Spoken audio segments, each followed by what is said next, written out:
Hello नमस्कार। My self Manish Kaushik, lecturer in chemistry, Suraj school Mahendragarh.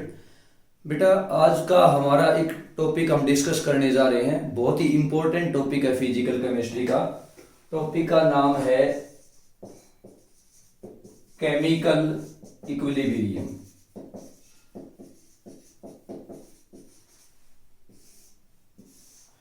Chemical equilibrium को हम detail में स्टार्ट करें, आगे इसके मेन इंपॉर्टेंट एस्पेक्ट हम देखें, उससे पहले हम दो चीजें डिस्कस करेंगे। Types of chemical reaction.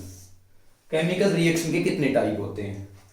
Basically chemical reaction को दो पार्ट्स में हम डिवाइड कर सकते हैं। एक होता है रिवर्सिबल रिएक्शन, एक होता है irreversible reaction. Irreversible reaction, irreversible reaction को हम इस तरह से डिफाइन कर सकते हैं। The reaction which can proceed in only one direction.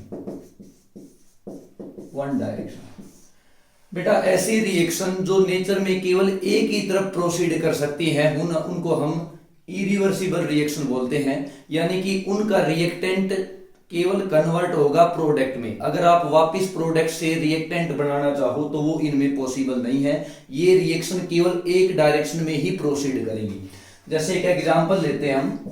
मान लो अपने पास रिएक्टेंट है ए और रिएक्टेंट ए कन्वर्ट हो गया प्रोडक्ट बी में, राइट? प्रैक्टिकली अप्रोच है बेटा ये बिल्कुल। और अगर मैं चाहूं इस री में हमारा जो प्रोडक्ट था वो वापिस ए में कन्वर्ट हो जाए, ऐसा पॉसिबल इसमें नहीं हो सकता, क्योंकि रिएक्शन केवल एक ही डायरेक्शन में प्रोसीड कर रही है। केवल रिएक्टेंट अपना प्रोडक्ट ही बना पाएगा बी।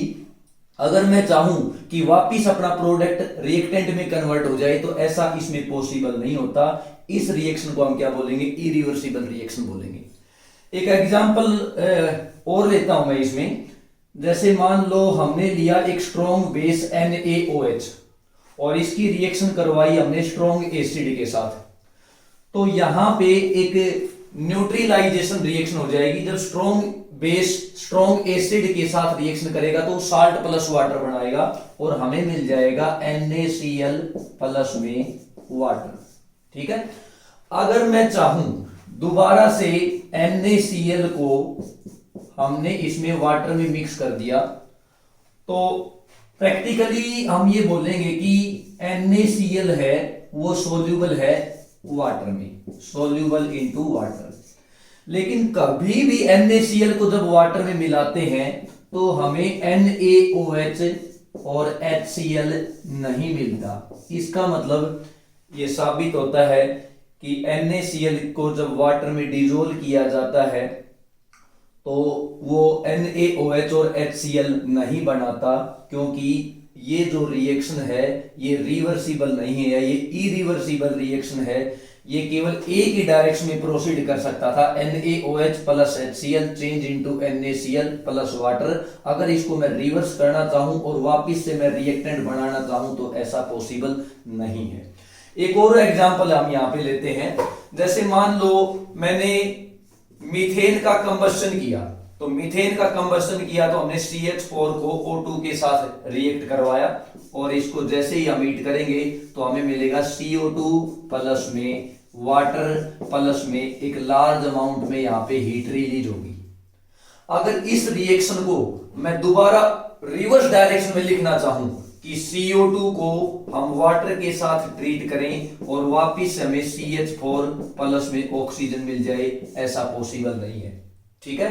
तो इस रिएक्शन को हम बोलेंगे कि ये रिएक्शन केवल और केवल एक ही डायरेक्शन में प्रोसीड हो सकती है, इसको हम रिवर्स में नहीं कर सकते। इसका मतलब ये क्या है? इरिवर्सिबल रिएक्शन का एग्जांपल है। इरिवर्सिबल रिएक्शन को आप यूनिडायरेक्शनल रिएक्शन भी कह सकते हो। यूनिडायरेक्शनल रिएक्शन, क्योंकि ऐसी रिएक्शन जो केवल एक ही डायरेक्शन में प्रोसीड हो रही है हम उनको क्या बोल रहे हैं? Irreversible reaction. ठीक है। तो ये इरिवर्सिबल रिएक्शन की डेफिनेशन थी और ये इनके कुछ एग्जाम्पल थे। अब हम स्टार्ट करेंगे रिवर्सिबल रिएक्शन से।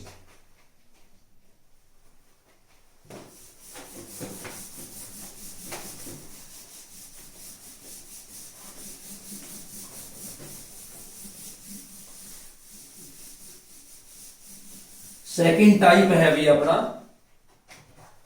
बी पार्ट बोल देता हूं इसे, ये है अपना रिवर्सिबल रिएक्शन। तो पहले इसकी डेफिनेशन लिखेंगे, the reaction which can proceed in both direction,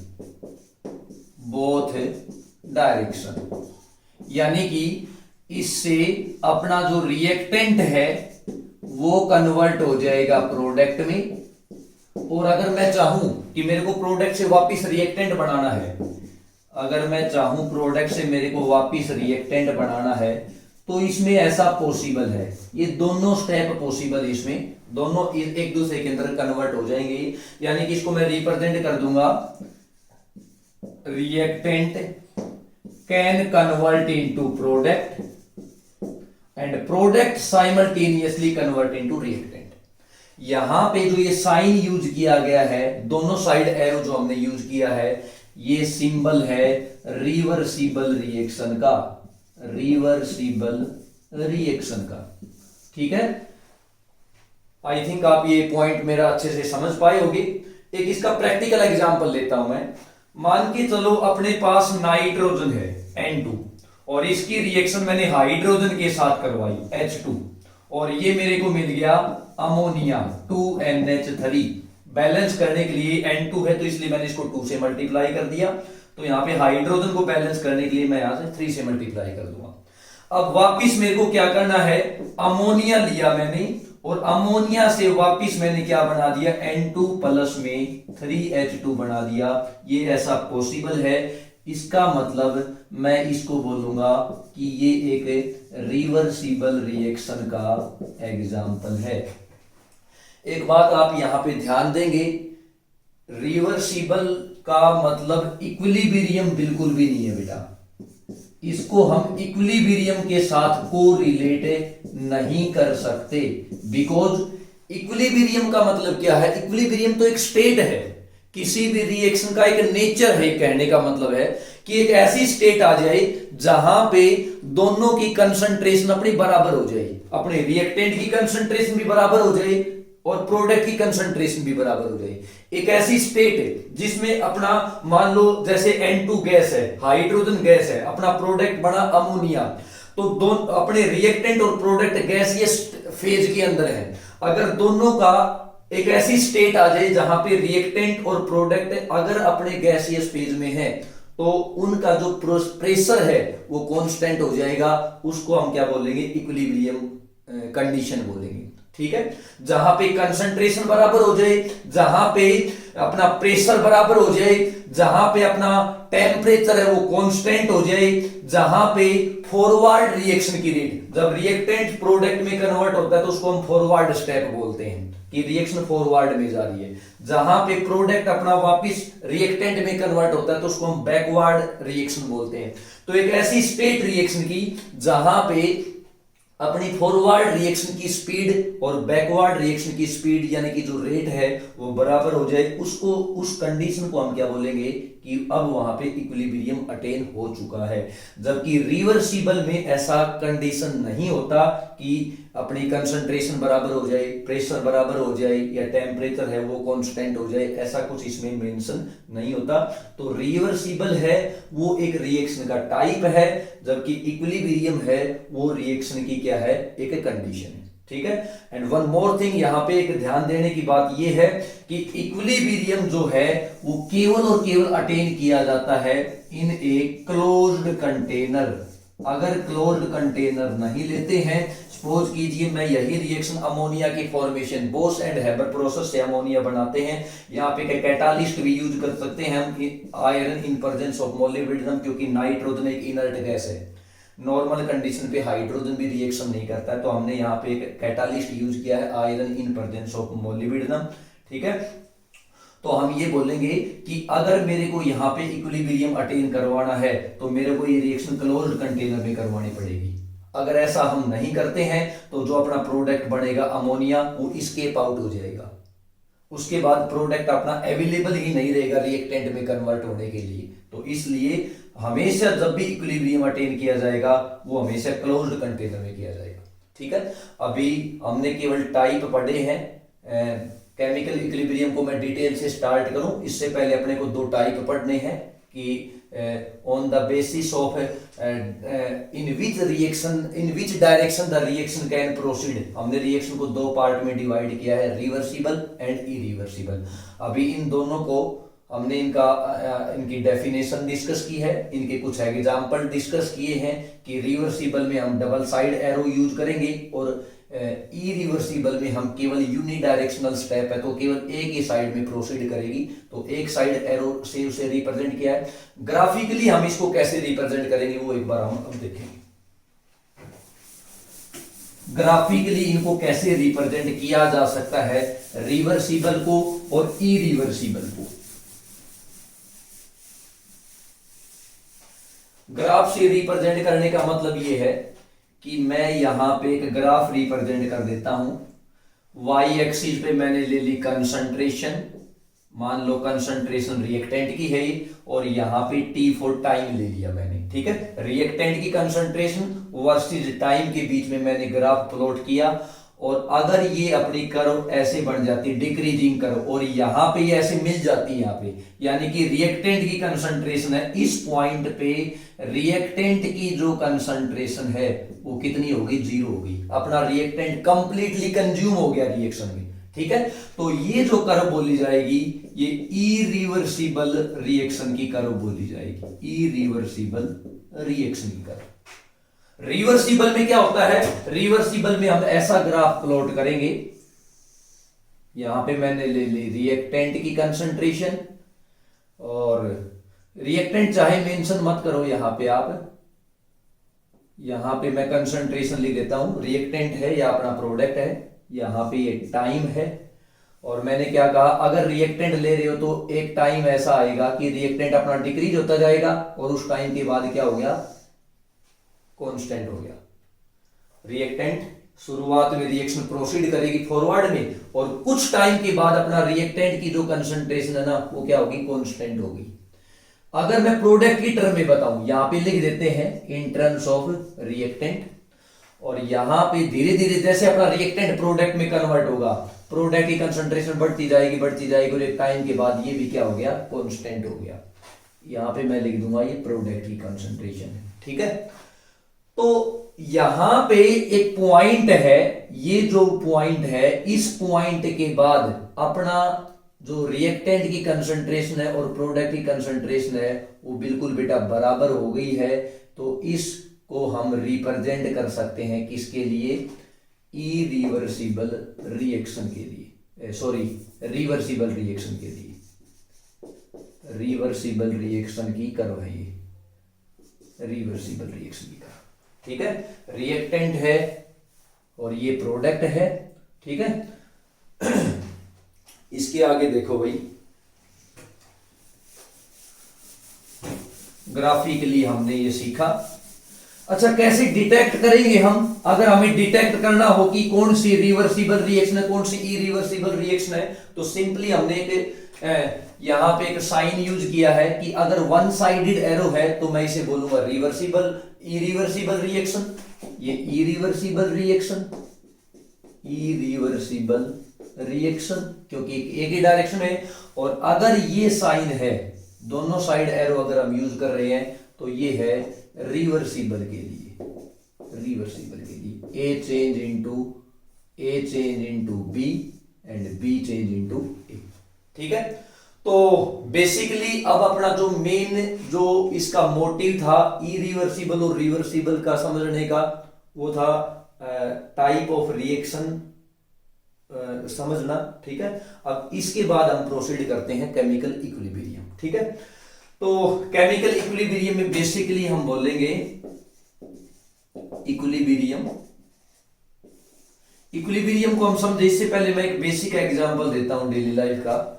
मान के चलो अपने पास एक बकेट है, उस बकेट में पानी भरा हुआ है और ऊपर से एक टैप रन कर रहा है, उसमें बाल्टी भरती जा रही है। एक टाइम ऐसा आएगा कि धीरे धीरे वाटर लेवल बढ़ता जाएगा बढ़ता जाएगा बढ़ता जाएगा बकेट में।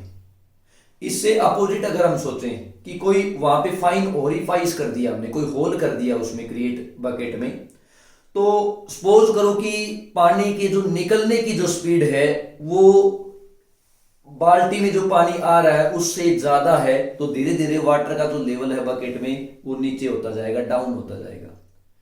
एक थर्ड कंडीशन है, एक ऐसी इमेजिन करो आप कि बाल्टी में जो पानी आने की जो स्पीड है और जो पानी निकलने की स्पीड है वो दोनों अगर बराबर हो जाती हैं तो पानी का जो लेवल है वो ना तो राइज होगा और न ही उसमें डिक्रीज होगा, वो पानी का लेवल कांस्टेंट हो जाएगा।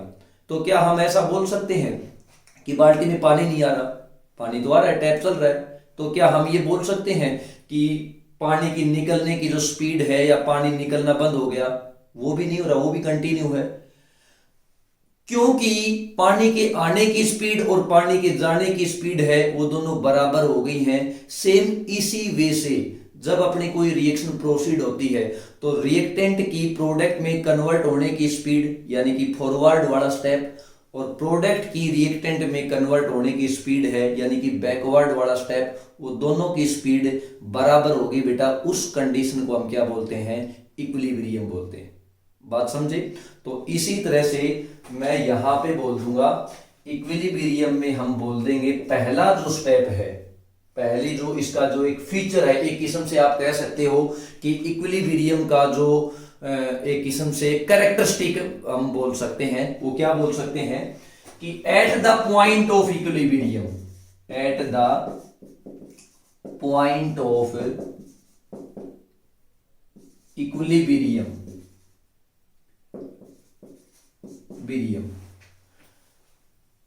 concentration of reactant become equal to concentration of product की कंसंट्रेशन के बराबर होगा। ग्राफिकली हम इसको कैसे रिप्रेजेंट करेंगे?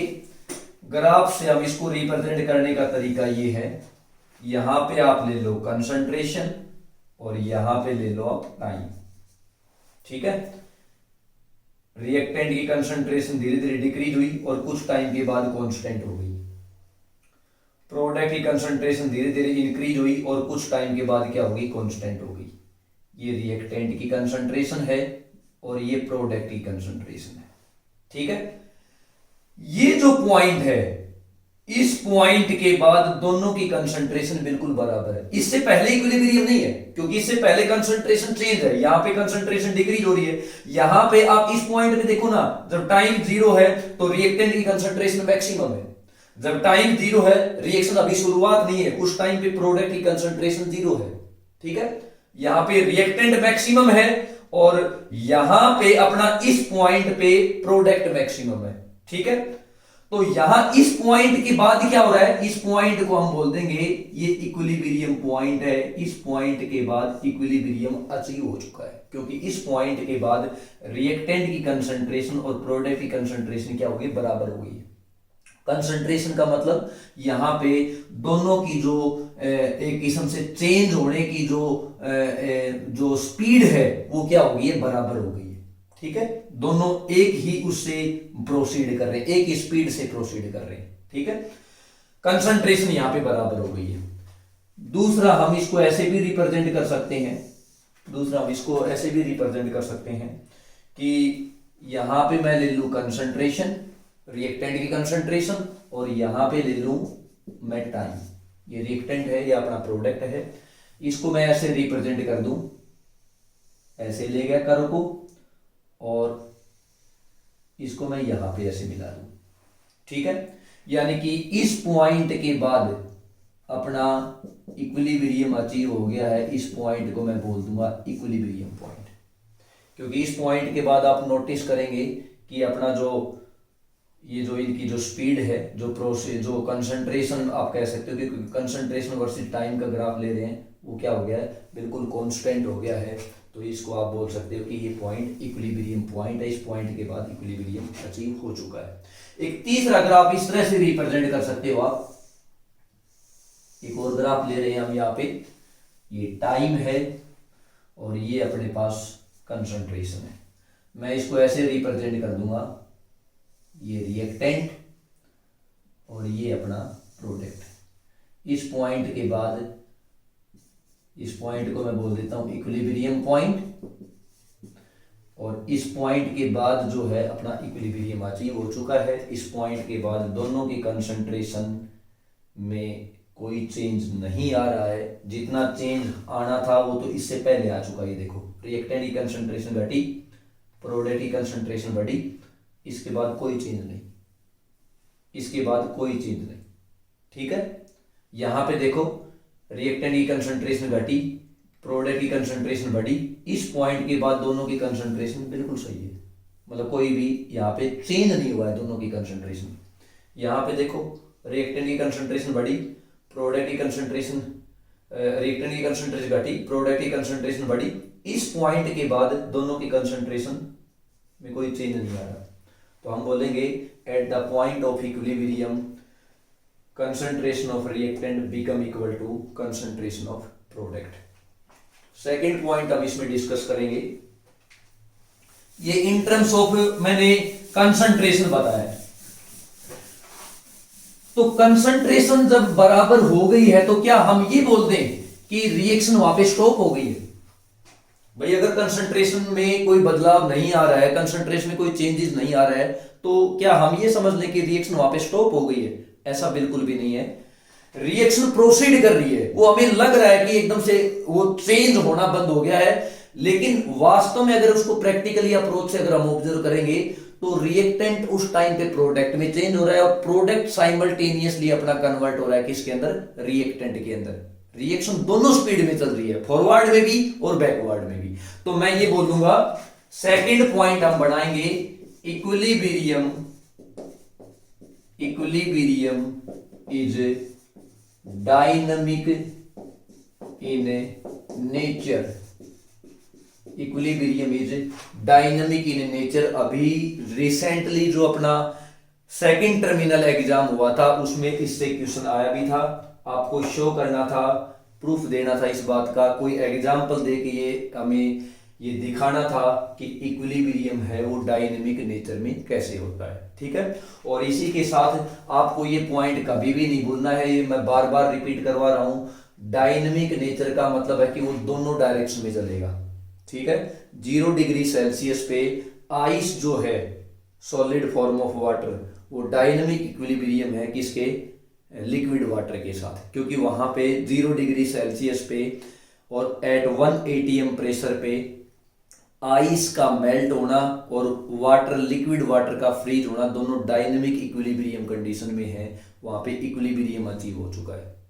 राइट बेटा, डायनेमिक, जैसे हम वेपर प्रेशर वाला कंसेप्ट पढ़ते हैं, तो वेपर प्रेशर में हम क्या बताते हैं? वाटर की इवेपोरेट होने की स्पीड और सेम टू सेम जो पहले से वेपर बनी हुई है उनकी कंडेंस होने की स्पीड है, वो क्या हो चुकी है? बिल्कुल बराबर हो चुकी है। उसको हम क्या बोलते हैं? डायनेमिक इक्विलिब्रियम कंडीशन बोलते हैं। ठीक है, तीसरा पॉइंट देखो, equilibrium can be achieved from both direction. दोनों डायरेक्शन से हम इसको अचीव कर सकते हैं इक्विलिब्रियम को। क्या मतलब इसका? मेरा मतलब ये है कि जैसे हमने कन्वर्ट किया N2O4 को, हीट किया मैंने और ये कन्वर्ट हो गया NO2 के अंदर, 2NO2 के अंदर। इस रिएक्शन को मैं ऐसे रिप्रेजेंट कर सकता हूं, पहला पॉइंट, N2O4 को कन्वर्ट किया मैंने 2NO2 के अंदर। ठीक है, इक्विलिब्रियम में है, ये दिखा रखा है यहां पे, रिवर्सिबल कंडीशन, और यहां पे दोनों की कंसंट्रेशन वो बिल्कुल बराबर हो गई है। डायनामिक नेचर है दोनों का, तो मैं यहां पे इक्विलिब्रियम वर्ड यूज कर सकता हूं। मैं अगर इसको इस प्रकार से रिप्रेजेंट नहीं भी करूं, मान लो मैं इस डायरेक्शन से दिखा दूं, रिवर्स डायरेक्शन में दिखा दूं, यानी कि मैं इसको ऐसे दिखाना चाह रहा हूं 2NO2 इक्विलिब्रियम विद N2O4, तो भी सही है। जरूरी नहीं है कि हम ऐसे ही दिखाएं हमेशा, चाहे इसको ऐसे दिखा दो, चाहे 2NO2 को लेफ्ट साइड में ले आओ और इसको राइट साइड में ले जाओ, ऐसे भी इक्विलिब्रियम अचीव कर सकते हैं हम, ऐसे भी इक्विलिब्रियम अचीव कर सकते हैं। N2 plus 3H2 it will convert into 2NH3 at the same time when the reaction is carried out in a closed container we can represent it as 2NH3 equilibrium with N2 plus 3H2, ऐसे भी represent कर सकते हैं हम, ये भी बिल्कुल सही है। तो आई थिंक आप गेट कर पा रहे होगे चीजों को कि क्या इक्विलिब्रियम के फीचर्स क्या है, उनकी कैरेक्टरिस्टिक क्या है, कैसे कैसे हम उसको रिप्रेजेंट कर सकते हैं। 3 पॉइंट हो गए, चौथा पॉइंट और डिस्कस करते हैं हम इसमें इक्विलिब्रियम का। ये डिफरेंट टाइप की कैरेक्टरिस्टिक्स है इक्विलिब्रियम की, एक किस्म से इक्विलिब्रियम के ये फीचर्स हैं सारे के सारे, कि ये सब बातें इक्विलिब्रियम के दौरान फॉलो की जाती हैं। ठीक है, हम ये बोलेंगे इक्विलिब्रियम में कि चौथा point, at the time of equilibrium, at the time of equilibrium rate of forward direction become equal to rate of backward direction, backward direction। ठीक है, मैं रेट के टर्म में लिख रहा हूं, एक आगे चल के है ना हम डिटेल में एक लॉ पढ़ेंगे, लॉ ऑफ मास एक्शन, वहां मैं डिटेल से डिस्कस करूंगा। उसमें क्या बताया जाता है लॉ ऑफ मास एक्शन में, कि रेट हमेशा डायरेक्टली प्रोपोर्शनल होती है कंसंट्रेशन ऑफ रिएक्टेंट। इक्विलिब्रियम के केस में मैं यहाँ पे रिएक्टेंट की कंसंट्रेशन भी बोल सकता हूं और प्रोडक्ट की कंसंट्रेशन भी बोल सकता हूं। ठीक है, तो मैं यहां पे रिप्रेजेंट कर रहा हूं RF, rate of forward direction, rate of forward reaction, वो डायरेक्टली प्रोपोर्शनल है रिएक्टेंट की कंसंट्रेशन के। बैकवर्ड के लिए मैं लिखूंगा rate of backward reaction is directly proportional to concentration of product. और जब इक्विलिब्रियम अटेन हो जाएगा तो रिएक्शन अपनी दोनों साइड में साइमल्टेनियसली प्रोसीड करेगी, यानी कि उस टाइम पे अपनी rate of forward reaction become equal to rate of backward reaction.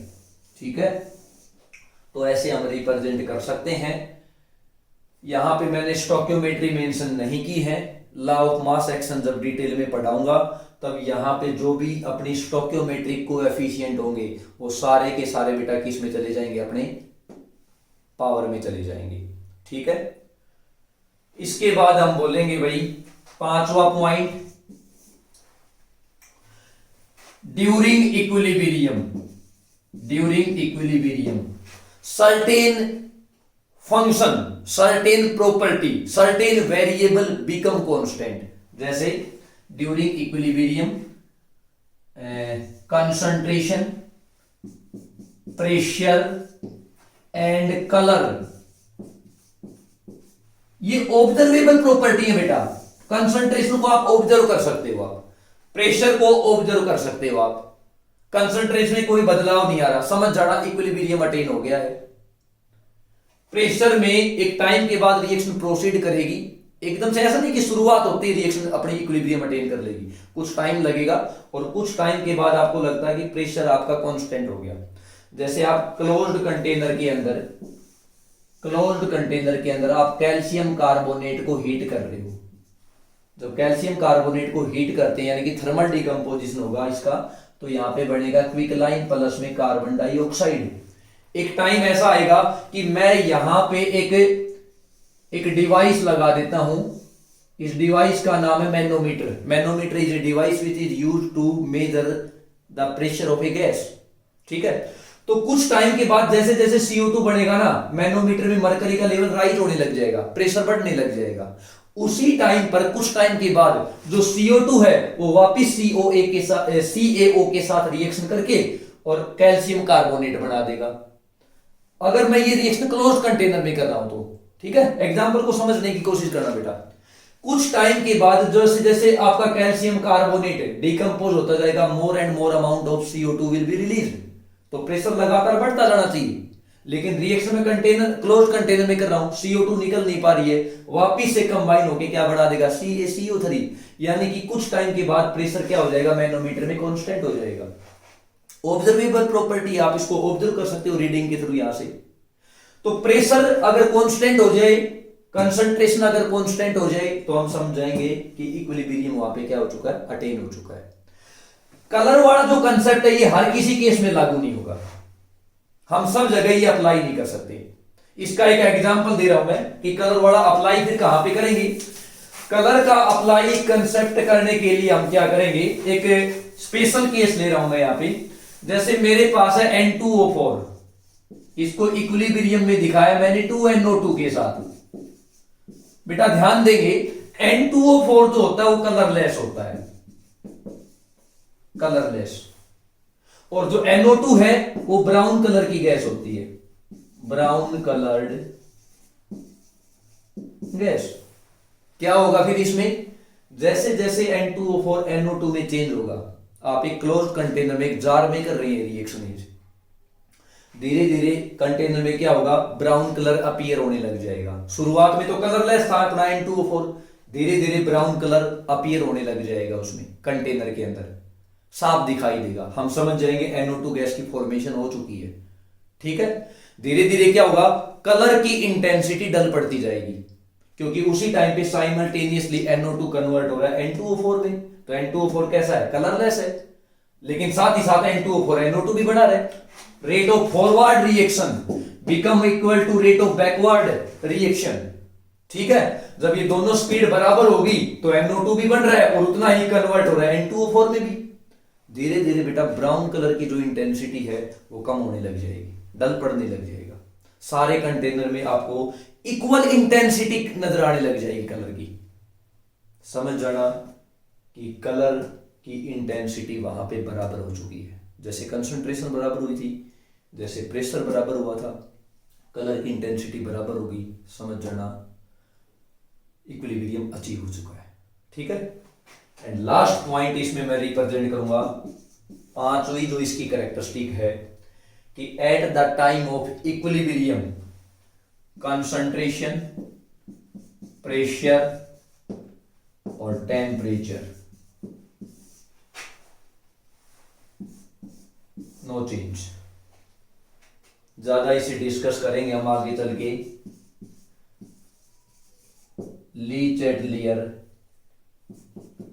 Principal में, ली चैटलियर प्रिंसिपल में, कि जब भी इक्विलिब्रियम अटेन होता है और अगर हम वहां का कंसंट्रेशन, प्रेशर या टेम्परेचर अगर हम चेंज करने की कोशिश करें तो इक्विलिब्रियम उसको अपोज करता है।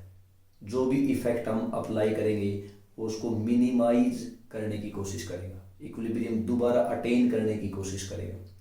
तो इसे हम डिस्कस करेंगे ली चैटलियर प्रिंसिपल में। ये अपने पास थी बेटा इक्विलिब्रियम की कुछ कैरेक्टरिस्टिक। तो आज के टॉपिक में हमने डिस्कस किया, एक बेसिक इंट्रोडक्शन वाला टॉपिक था अपना कि केमिकल इक्विलिब्रियम वास्तव में होता क्या है। इस यूनिट को दो पार्ट में डिवाइड किया गया है, एक आएगा अपना केमिकल इक्विलिब्रियम, एक आएगा अपना आयनिक इक्विलिब्रियम। केमिकल इक्विलिब्रियम में फेज इक्विलिब्रियम आ जाएगा, फिजिकल इक्विलिब्रियम में केवल स्टेट में चेंज होगा, solid change into liquid, liquid change into gas, solid change into gas. ठीक है, तो फेज इक्विलिब्रियम आएगा, वो फेज इक्विलिब्रियम डिस्कस करेंगे। और ऐसे ही आगे चल के फिर ये केमिकल इक्विलिब्रियम जहाँ पे केमिकल चेंजेस हो रहा है वो डिस्कस करेंगे। एंड देन इसका सेकेंड पार्ट हम डिस्कस करेंगे आयनिक इक्विलिब्रियम, जिसमें एसिड और बेस के कंसेप्ट पढ़ेंगे हम, Arrhenius acid, Arrhenius base, Bronsted acid, Bronsted base, Lewis concept पढ़ेंगे हम, पीएच से रिलेटेड न्यूमेरिकल डिस्कस करेंगे। तो बेटा आज के लिए इतना ही। Thank you, have a nice day.